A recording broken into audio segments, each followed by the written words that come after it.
السلام عليكم ورحمة الله وبركاته. في الصحيحين عند البخاري ومسلم الرسول صلى الله عليه وسلم قدم لنا بشرى تحفة هدية، والله إن أعظم من الدنيا وما فيها، وإن يوصيكم بها. قض بها نهارك، اذهب بها همومك وغمومك وأحزانك، صح بها صدرك، والله علاج، وإنها دواء للسحر والحسد والغم والهم والكرب، أعظم علاج.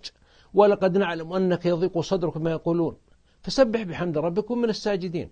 قال صلى الله عليه وسلم اسمع الكلام، اسمع الترغيب الآن في أسلوب شائق، أسلوب عظيم يحبب لك الطاعة.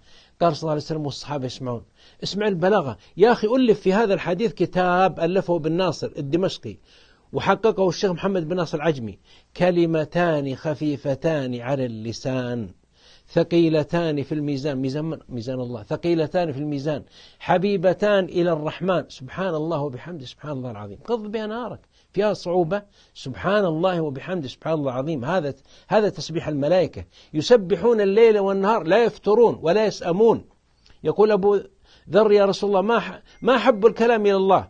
قال: حب الكلام إلى الله ما اصطفى لملائكته سبحان الله وبحمده، هو الذي اصطفاه لملائكته. وزد عليه سبحان الله وبحمده سبحان الله العظيم. فهمتم؟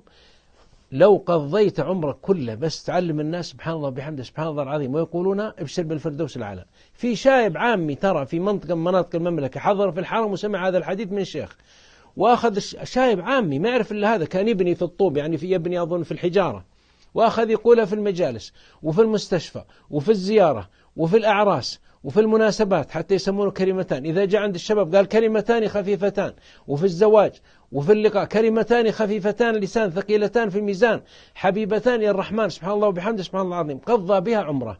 أتاه حادث سيارة، أغمي عليه في المستشفى 3 أيام. يقولوا طيلة 3 أيام ليل ونهار وهو طبعا في غيبوبة، يقول كلمتان خفيفتان على اللسان ثقيلتان في الميزان حبيبتان الرحمن سبحان الله وبحمده سبحان الله العظيم، حتى مات عليها. يثبت الله الذين آمنوا بالقول الثابت في الحياة الدنيا وفي الآخرة. وصية ونصيحة وأمانة عندك أنك تبلغها، أرجوك أنك تبلغها. غفر الله لمن بلغها وبيض وجهه وغفر ذنبه وأسقى من حوض النبي صلى الله عليه وسلم.